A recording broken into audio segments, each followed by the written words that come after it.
दरम्यान जायकवाडी धरणातून पाण्याचा विसर्ग हा वाढवलाय। धरणाचे सर्वच्या सर्व 27 दरवाजे उघडण्यात आलेत। यावर्षी पहिल्यांदाच जायकवाडी धरणातून 1.5 लाख क्युसेक पेक्षा जास्त पाण्याचा विसर्ग केला जातोय आणि त्यामुळे आता अनेक गावांमध्ये पाणी शिरण्याची शक्यता निर्माण झाली आहे। दरम्यान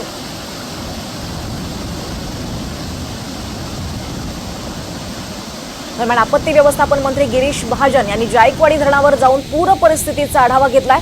या संदर्भात महाजनांशी सविस्तर बातचीत केली आमचे प्रतिनिधी मोहसिन शेख यांनी।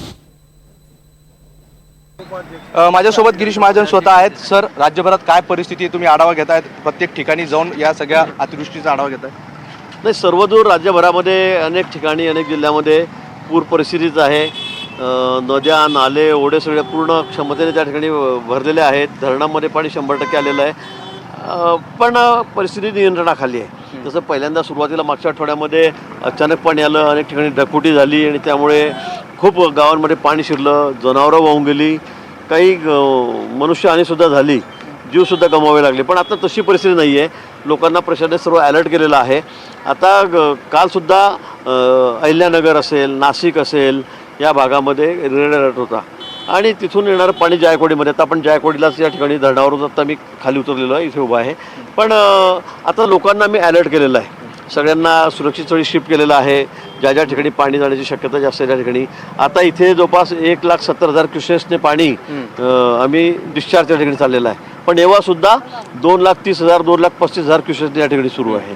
त्यामुळे पाणी येतच आहे, वाढतं आहे, प्री कॅचमेंटमध्ये पाणी पडतं आहे, त्यामुळे अंदाज येत नाही आहे। नाशिक अहिल्यानगर इकडे पाणी खूप झालेलं आहे, ते पाणी या ठिकाणी येतं आहे आणि पाणी इकडनं डिस्चार्ज वाढल्यामुळे खालच्या गावांना विशेष करून पैठणमध्ये मग आम्ही सगळ्यांना अलर्ट केलेला आहे, लोकांना सुरक्षित स्थळी हलवतोय। मराठवाड्यात भयंकर परिस्थिती निर्माण झाली, मराठवाड्यातील अनेक गावांना अलर्ट दिलाय। तुम्ही मराठवाड्याच्या दौऱ्यावर आहे, काय परिस्थिती पाहायला मिळते? अधिकाऱ्यांशी चर्चा झाली, कलेक्टरांना काय सूचना देण्यात आल्या? नाही, 5-6 दिवसापासून तर मी 7 दिवसापासून मी पहिल्या पुरापासूनच मी बीडपासून धाराशिवपासून सोलापूरला होतो, सगळ्याच नांदेडला आधी जाऊन आलो, लातूरला जाऊन आलो।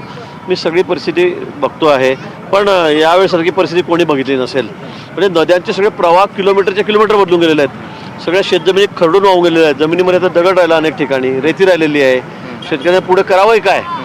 पीक एखाद्या वेळेला नष्ट झालं तर पुढच्या वर्षी आपण ते येऊ शकतं, पण जमीनच शिल्लक राहिली नाही तर शेतकऱ्यांनी करायचं काय? हाही मोठा प्रश्न शेतकऱ्यांसमोर त्या ठिकाणी आहे। नक्कीच हे होते गिरीश महाजन आणि आम्ही स्वतः सगळी काळजी घेतो आणि ते स्वतः मराठवाड्याच्या दौऱ्यावर आहे। जायकवाडी धरणाची आता त्यांनी पाहणी केलेली आहे आणि सगळ्या अधिकाऱ्यांना सूचना दिल्या जात असल्याचं त्यांनी सांगितलं आहे। व्हिडिओ न्यूज पॉवरसह मोहसिन शेख, NDTV, पैठण।